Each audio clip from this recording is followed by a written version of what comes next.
Shalom bagi kita semuanya. Firman Tuhan untuk kita hari ini dari Yeskil pasal 11. Lalu roh itu mengangkat aku dan membawa aku ke pintu gerbang timur dari rumah Tuhan, pintu yang menghadap ke sebelah timur.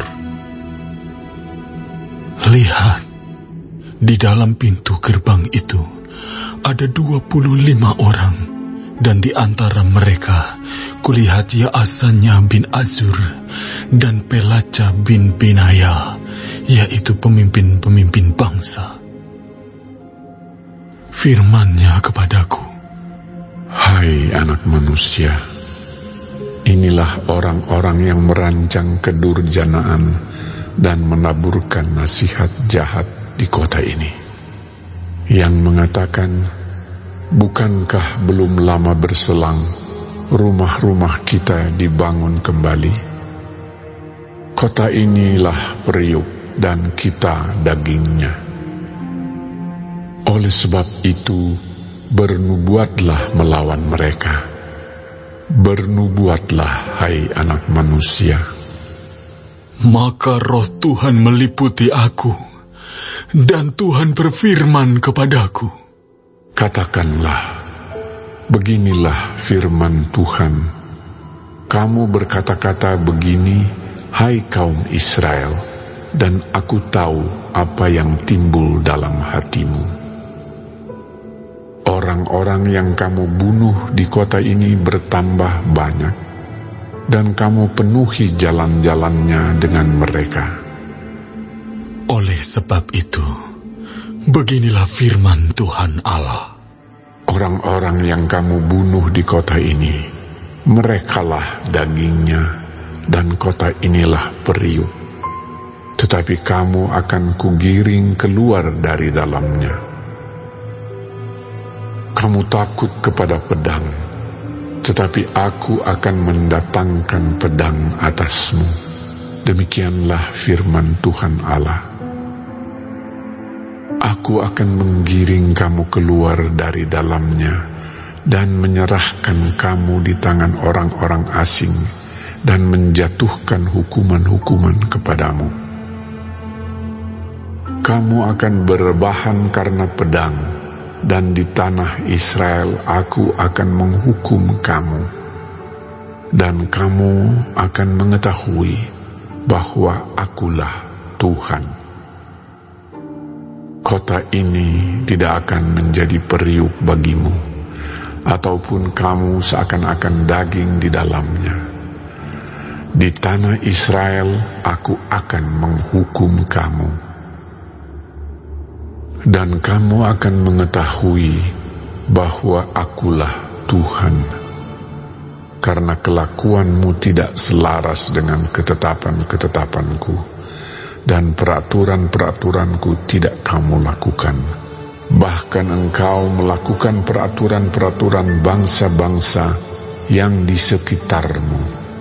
Maka, sedang aku bernubuat, matilah Pelaca bin Benaya. Lalu, aku sujud dan berseru dengan suara nyaring. Kataku, aduh, Tuhan Allah, apakah Engkau menghabiskan sisa Israel? Kemudian datanglah firman Tuhan kepadaku. Hai anak manusia, penduduk-penduduk Yerusalem berkata tentang semua saudara-saudaramu, tentang kaum kerabatmu dan segenap kaum Israel dalam keseluruhannya. Mereka telah jauh dari Tuhan. Kepada kami tanah ini diberikan menjadi milik. Oleh sebab itu, katakanlah, beginilah firman Tuhan Allah. Walaupun aku membawa mereka jauh-jauh di antara bangsa-bangsa dan menyerahkan mereka di negeri-negeri itu, dan aku menjadi tempat kudus yang sedikit artinya bagi mereka di negeri-negeri di mana mereka datang.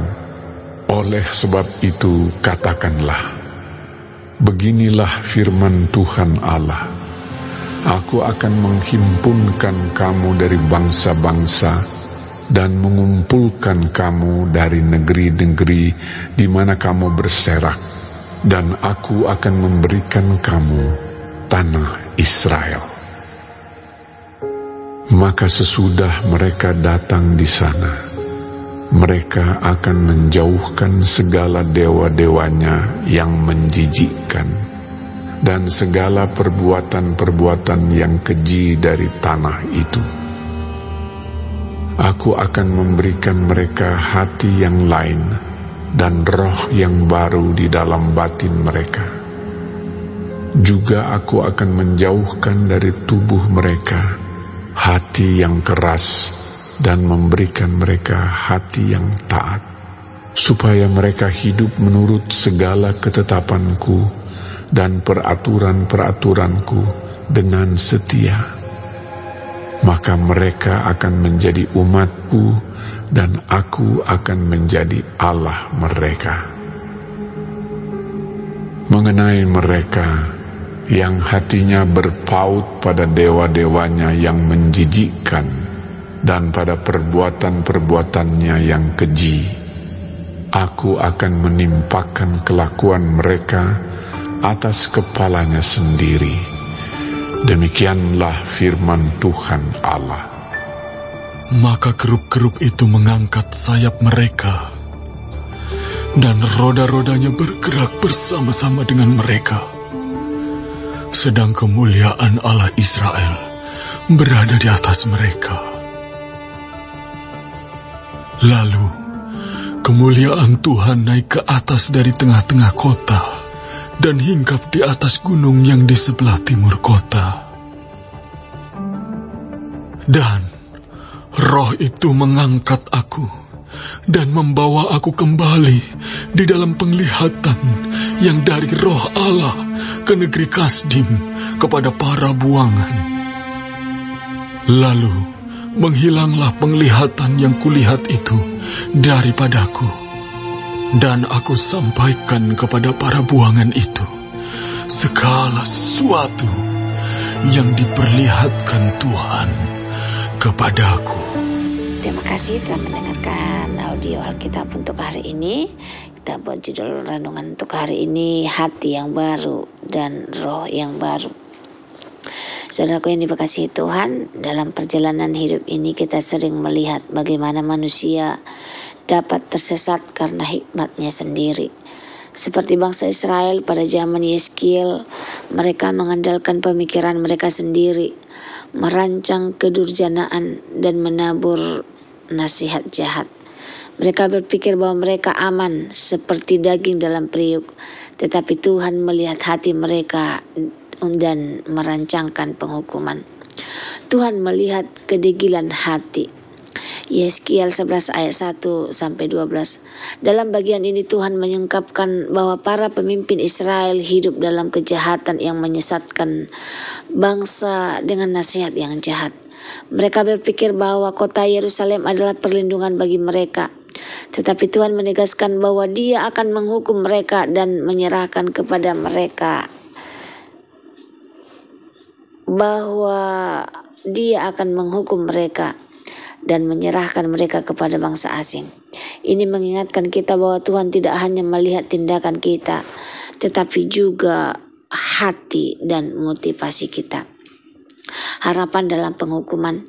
Meski ada hukuman bagi mereka yang tidak taat, Tuhan tetap memberikan harapan kepada mereka yang tercerai-berai di antara bangsa-bangsa.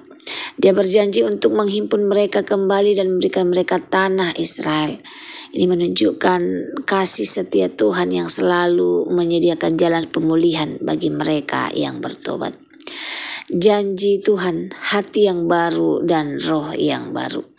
Tuhan tidak hanya ingin mengembalikan bangsa Israel secara fisik, tetapi juga secara rohani.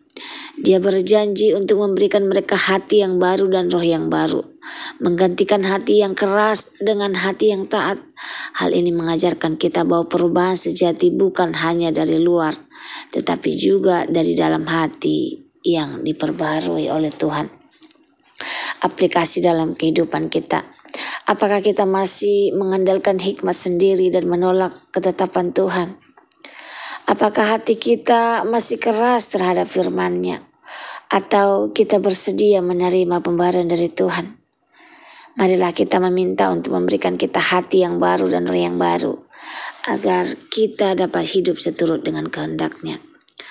Tuhan menghendaki umat-Nya untuk hidup dan taat dan dalam kesetiaan.